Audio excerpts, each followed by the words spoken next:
এই পৃথিবীর কাছে তোমার গুরুত্ব অনেক। এই পৃথিবীতে কোটি কোটি মানুষ আছে, কিন্তু তোমার মতো একটি মানুষও নেই। ভেবে দেখো, তোমার জীবন জুড়ে তোমার বাবা মা, আত্মীয় স্বজন, school college office university, teacher, বন্ধু, কত কিছু নিয়ে তোমার একটা বিরাট পৃথিবী। আর এই পৃথিবীতে তুমি রাজা।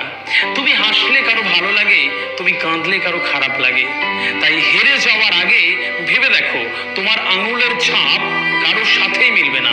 তুমি যেভাবে নিচে ঠোঁট উল্টে কাঁদো, সেভাবে আর কেউ কাঁদে না।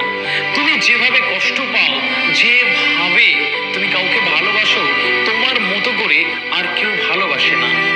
তুমি শুধু একজনই, আর সেটা অন্যরকম। তুমি তিল তিল করে কষ্ট পেয়ে এই জীবন শেষ করে চলে যাওয়ার জন্য তোমার জন্ম হয়নি।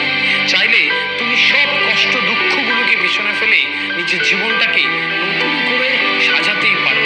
তোমাকে পাথরের মতো শক্ত হতে হবে, যেখানে তলোয়ার দিয়ে আঘাত করলে তলোয়ার মচকে যাবে, পাথরের দাগ হবে, কিন্তু তুমি ভাঙবে না। তোমার ঘাড়টা নিচের দিকে নুয়ে আছে, আর কাউকে কাছে না পেলে নিজের দুই হাত ধরে ঘাড়টাকে উঁচু করে রাখো। দেখো, এই একটা সুন্দর আগামী কিন্তু সেজে গুজে তোমার জন্য অপেক্ষা করছে।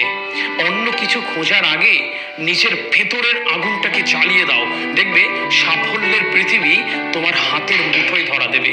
উঁচু ছাদ থেকে নিচের দিকে তাকালে কেবল পড়ে যাওয়ার দৃশ্য চোখের সামনে ভেসে ওঠে, আবার আকাশের দিকে তাকালে কিন্তু উঠতে ইচ্ছে করে। ভালো থেকো।